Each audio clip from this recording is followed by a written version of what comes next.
Nous, on est riches parce qu'on est en train d'appauvrir l'Afrique, de nouveau, l'Amérique latine, l'Asie. Nous sommes nous les responsables de ces millions de morts.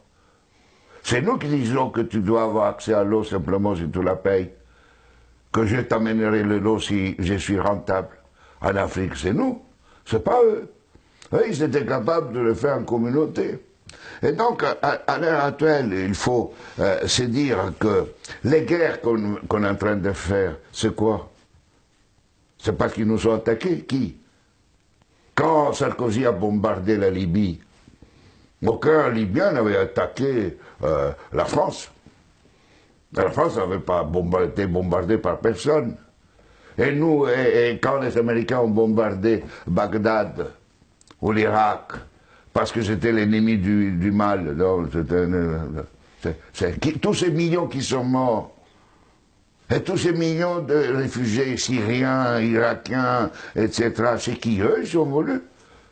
Et nous, on a le courage après de dire, je vais t'aider pour rester chez toi. Hein? Alors qu'on les a créé les conditions pour qu'ils doivent fuir. Et nous, on va dire hypocritement à cette Europe qui hypocritement donne 6 milliards à la Turquie, 2 milliards aux Libyens pour pouvoir tenir les gens qui viennent d'Afrique, où on est en train d'alimenter, nous, les guerres. Mais il faut s'arrêter de se raconter des balivernes ici. Hein? Il faut arrêter. La guerre ne se fait plus parce qu'on tue l'ennemi. La guerre est devenue, grâce à la technologisation, elle était aussi d'avant, mais elle est devenue une activité économique la plus rentable après l'industrie pharmaceutique et l'industrie informatique. On fait la guerre parce que c'est rentable.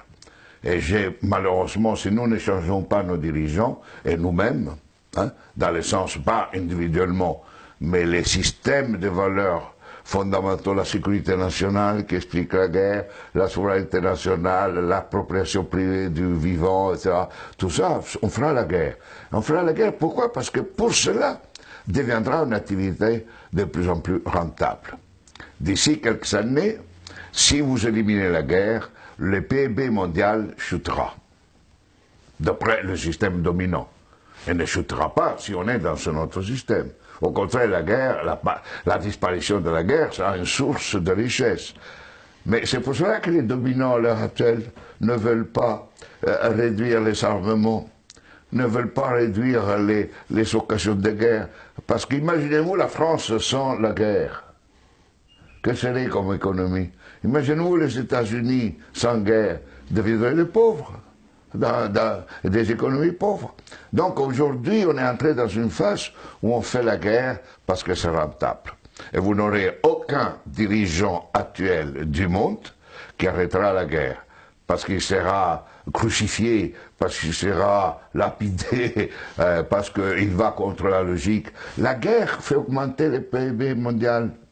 La guerre permet la croissance économique. Et on suppose que si on fait la guerre, on augmente la création d'emplois chez nous, non?